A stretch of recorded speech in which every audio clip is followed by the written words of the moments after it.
মাঠে গেলাম গো। আর শোনো, তুমি সাবধানে থাকবে আর আমার মা বোনের সাথে মিলেমিশে ভালোভাবে থাকবে, বুঝেছো?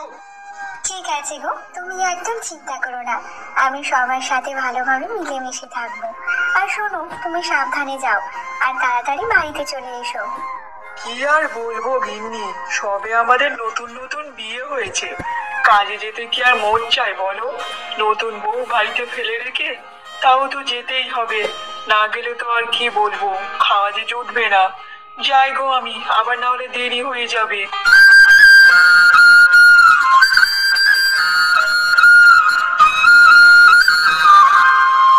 আরে খোকা, তুই কাজে যাচ্ছিস কি বাবা? হ্যাঁ মা, মাঠে যাচ্ছি। আর শোন পূজা, তোর বৌদি এখন ঘরে আছে, একটু বৌদির দিকে খেয়াল রাখিস। সবে মাত্র তো নতুন নতুন বিয়ে হয়ে আমাদের বাড়িতে এসেছে, আর এইসব সবকিছু তো এখন ওর কাছেই নতুন। তাই তোর বৌদি যদি কিছু প্রয়োজনীয় জিনিস লাগে তুই একটু সাহায্য করিস, ঠিক আছে? বাবা দাদা, বোন আস্তে আস্তে এত চিন্তা ভাবনা বউয়ের প্রতি। ঠিক আছে, তোকে অত নিয়ে ভাবতে হবে না, আমি বৌদিকে দেখে রাখবো। এখন তুই যা কাজে। তারপর রাহুল কাজে চলে যায়।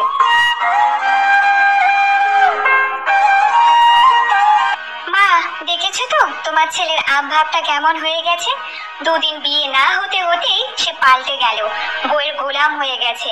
বউ যেন আর কারো বাড়িতে নতুন বউ আসে না, যেন আমাদের বাড়িতে একাই এসছে। হ্যাঁ রে পূজা, সে তো দেখছি। আর এমনিতে এখনো যে অনেক দিন পড়ে আছে, এরপরে তো বউয়ের কথায় উঠবে আর বসবে তোর দাদা। আর যে কি কি দেখতে হবে তা ভগবানই জানে। দেখো মা, দাদা যতই বৌদিকে মাথায় তুলুক না কেন, আমি অত বৌদিকে পাত্তা দেব না। আর শুনে রাখো, আমাদের বাড়ির সব কাজগুলো বৌদিকে দিয়েই করাবো। আমার যাবতীয় যা যা কাজ হয় সব বৌদিকে দিয়ে করাবো, তখন দেখবো বৌদি কি করে। সে আর বলতে রে পূজা, বৌমার তো তিন কুলে কেউ নেই, মা মরা অপয়ামি, আর জুটেছে তো জুটেছে, আমাদের কপালে এসে জুটেছে।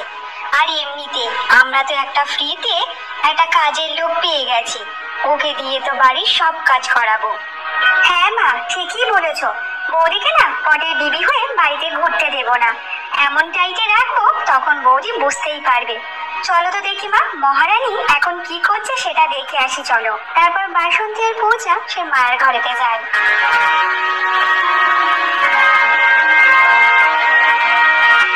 কি গো বৌমা, এমন ভাবে পটের বিবি হয়ে ঘরেতে বসে থাকলে কি চলবে নাকি? আর সংসারের কাজগুলো যে করতে হবে সেগুলো কে করবে বলো তো? তুমি কি এখানে বটের বিবি হয়ে বসে থাকার জন্য এসেছো নাকি, না আমরা তোমাকে রেঁধে বেঁধে খাওয়াবো? বলো তো দেখি। মা, আপনারা এমন ভাবে কেন বলছেন?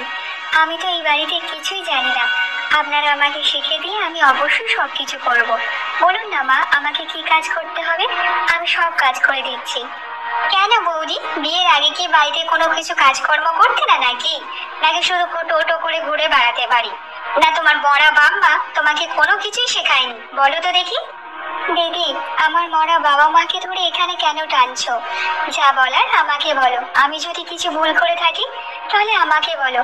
আমার বাবা মাকে এমন ভাবে বলবে না, কারণ আমার বাবা মা আর এই পৃথিবীতে নেই যে। আর হ্যাঁ, আমার বাবা মা আমাকে সবকিছু শিখিয়েছে।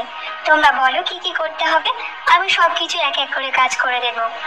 বাবা, দেখেছো মা, দেখেছো তোমার বৌমার কাণ্ড দেখো, একটু কিছু বললেই সঙ্গে সঙ্গে মুখে মুখে তর্ক করতে থাকে। কি আর বলবো, মুখে তো ধান দিলে খই ফোটে। দেখো বৌমা, তোমার সাথে আমরা বেশি কথা বলতে চাই না। সংসারের যা যা কাজ আছে আজকের পর থেকে সব কাজ তুমিই করবে। আর হ্যাঁ, আমরা একটাও কাজে কোনো হাত দেব না। বৌমা যখন এনেছি বাড়িতে, বৌমার দায়িত্ব সব সংসারটাকে সামনে রাখার। আর আজকের পর থেকে তুমি সব কাজ করবে। যাও, এখন গিয়ে খাবার বানাও। ঠিক আছে মা, আপনি কোনো চিন্তা করবেন না, আমি এক্ষুনি গিয়ে রান্নাটা বসিয়ে দিচ্ছি। এরপর মায়া সে রান্না বসাতে চলে যায়।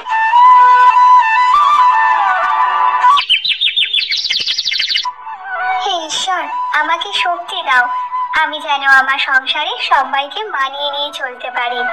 আর আমার শাশুড়ি মাকে আমি আমার মায়ের জায়গা দিয়েছি, সেই কোন ছোটবেলায় আমার মাকে আমি হারিয়েছি, মায়ের ভালোবাসা তেমন ভাবে পাইনি। আমার শাশুড়ি মা যেন আমাকে একটু মেয়ের মতো ভালোবাসে, তাতেই আমার হবে।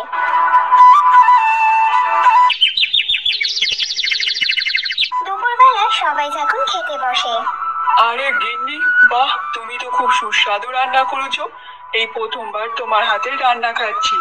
বাহ বাহ বাহ, খুব সুস্বাদু রান্না হয়েছে। কেন রে দাদা, এতদিন তো মায়ের হাতে রান্না খেয়ে এসেছিস, কেন ভালো লাগেনি? আর আজকের বৌদির হাতে রান্না খেয়ে এতই প্রশংসা করতে হচ্ছে তোকে? আরে বোন, প্রত্যেক কথায় কথায় কি তোর কথা বলতে হবে নাকি? কেন মুখটা একটু বন্ধ করে রাখলে হয় না? আরে শান্ত হয়ে যাও, এত বেশি কথা বলো না। আর খাওয়ার সময় এত বেশি কথা বললে মা লক্ষ্মী রেগে যায়। চুপচাপ খেয়ে নাও। এরপর রাহুল খাওয়া দাওয়া করে সে ঘরে চলে যায়। যাই বলি আর তাই বলি, এটা তো সত্যি যে বৌদি রান্নাটা খুবই ভালো করেছে, খুব সুস্বাদু হয়েছে।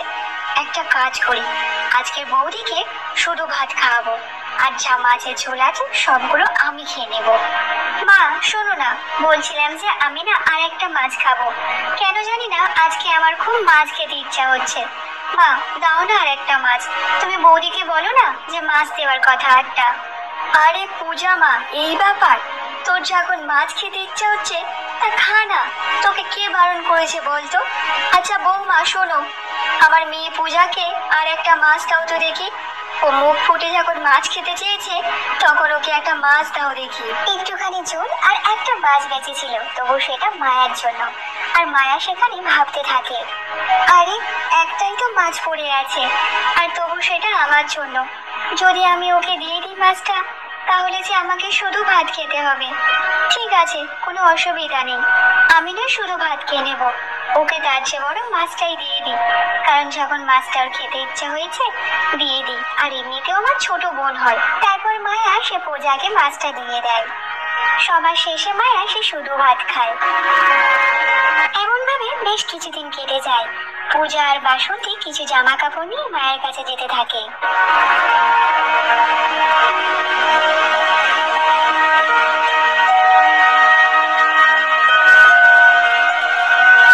আরে মুখ পুরি, এখনো কলতলায় বসে বসে থালা বাসনগুলো মেজেই যাচ্ছিস। এমন ভাবে হাত চালালে আজকের আর উঠতে হবে না, সারাদিন এখানেই কাটাতে হবে। তা সংসারের বাকি কাজগুলো কে করবে? তোর স্বর্গে থেকে মরা বাপ মা এসে করে দিয়ে যাবে নাকি? এই জামা কাপড়গুলো যে কাচতে হবে, এগুলো কে কাচবে? এখনো পর্যন্ত কলতলায় বসে বসে সেই মেজেই যাচ্ছে, ওঠার আর নাম গন্ধ নিচ্ছে না। আরে মা, তুমি বুঝতে পারছো না বৌদি কেন এমন ভাবে করছে? বৌদি এইসবগুলো ইচ্ছা করে করছে, বুঝেছো? বৌদি জানে যে এইসব থালা বাসন যদি এমন ভাবে হাত চালায় তাহলে বাকি সংসারের কাজগুলো আর করতে হবে না, সেগুলো আমি আর তুমি করব। সেই ধান্দায় তো এমন ভাবে কলতলায় বসে বসে বাসন মাজছে। না বোন, এইসব তুমি কি বলছো? আমি কোনো ইচ্ছা করে করছি না, আমি এক্ষুনি ঘর ঝাড়পাট দিয়ে থালা বাসনগুলো কলতলায় মাজতে এসেছি। মা, আর আমি এই থালা বাসনগুলো মাজার পর ওই জামা কাপড়গুলোকে কিছু নিয়ে আসবো। দেখ বৌমা, তোর সাথে আমরা বেশি কথা বলতে চাই না। এক্ষুনি থালা বাসনগুলো মেজে জামা কাপড়গুলো তাড়াতাড়ি কেচে নিয়ে আয়। সংসারের অনেক কাজ থাকে, একটা কাজ নিয়ে পড়ে থাকলে চলবে না। তারা এমন ভাবে মায়াকে কথা শুনিয়ে ওখান থেকে চলে যায়।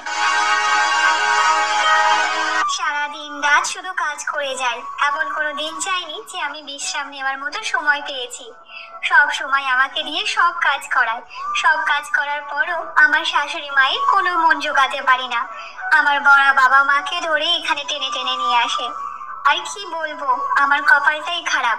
মায়া তার শাশুড়ি এবং ননদের কথা শুনে অনেক কষ্ট পেত, কিন্তু সে তাদের কোনো কথার জবাব দিত না। তারপর সে থালা বাসনগুলো মাজার পর সে জামা কাপড়গুলো কাচতে যায়।